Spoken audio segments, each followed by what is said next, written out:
ஒரு மழைக்காலத்தில் ஒரு சிறிய பூனை மிகவும் சோர்வாக தண்ணீரில் நனைந்து குளிர்ந்தபடி ஓடிக்கொண்டிருந்தது.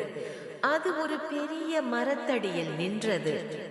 பூனை, ஐயோ, குளிரா இருக்கே, இந்த மரம் தன் கிளைகளை பரப்பி எனக்கு அடைக்கலம் கொடுக்கணும். மரமோ அமைதியாக இருந்தது.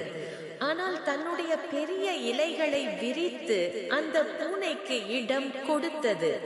பூனை மகிழ்ச்சியுடன் அந்த மரத்தின் அடியில் தூங்கியது.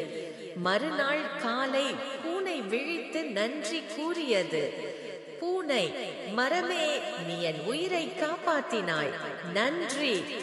மரமும் மெளனமாக அதை கைத்தட்டி அனுப்பியது.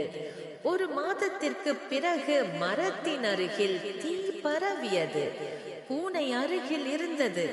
அது ஓடிச் சென்று குடிநீர் கொண்டு வந்து தீயை அணைத்தது. மரம், நீ என்னை பாதுகாத்தாய், நண்பனாக இருக்க நல்ல உள்ளம் வேண்டும் என்பதற்கே சாட்சி.